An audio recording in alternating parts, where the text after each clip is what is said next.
Mon cher Jirim, bonjour. Bonjour mon cher Didier. Alors, la rime du matin nous parle de salaire et vous nous dites, mon cher J, que ce ne sont pas tous ceux qui travaillent qui méritent le salaire. Vous la connaissez, la cantine, celle que Madame Sylvie, notre si bonne maîtresse de la CIL, a enfoncée dans notre jeune crâne à grand renfort de répétitions, de coups de fouet souvent. Oui, cette cantine censée nous inculquer dès la base le culte de l'effort, toujours récompensé par le réconfort. Oui, ce chant de ralliement sur l'air duquel on marquait les pas de l'assiduité et du travail bien fait, gage, selon la maîtresse, de réussite et de bonheur.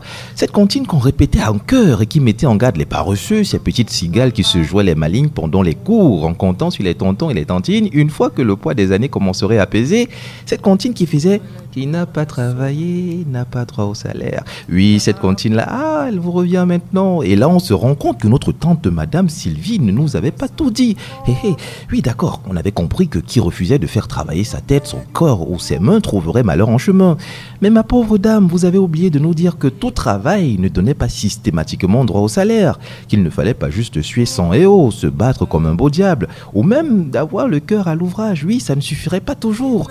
Et que plus que notre bonne foi, il fallait surtout avoir l'intelligence d'orienter son choix vers un secteur bien précis. Le public, par exemple. Oui, là-bas, le labeur est comptabilisé en heures et rémunéré en temps. C'est un service où le serviteur censé servir se sert lui-même et après est quand même payé pour le service qu'il était censé servir aux autres. Ah, ça mélange ton cerveau. Bon, d'accord, je vais y aller simplement. Pour simple, c'est ceci, mon ami. Dans le public, il y a la tâche à laquelle tu es affecté, une fois que ton nom se retrouve dans les ordinateurs de l'État.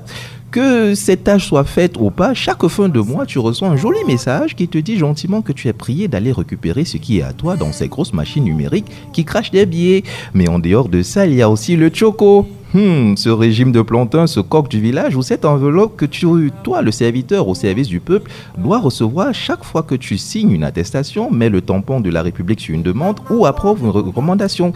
Bref, c'est ton pouvoir et c'est forcé. Tu dois le percevoir chaque fois qu'on te paye pour le faire. Oui, magique, n'est-ce pas?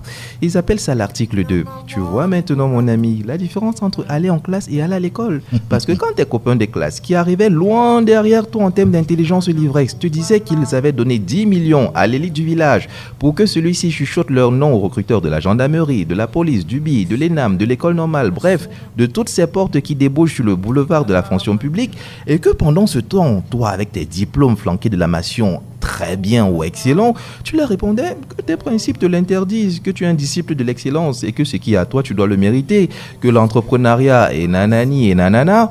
Te voilà maintenant aigri, triste et en colère, montant et descendant pour faire signer tes papiers pour le Canada. Pendant ce temps, tes chers copains civils et militaires jubilent une nouvelle augmentation de salaire. Pardon? Que la vie est injuste? Allez, arrête de bouder. Assieds-toi et prends une bière. Ça, au moins, ça n'a pas augmenté. Ça va calmer tes nerfs. Bois à ce gouvernement si sage et à ses frères et sœurs qui, eux, au moins, sont en haut. À demain. Mention de cette chronique. Excellent. À demain, mon cher J.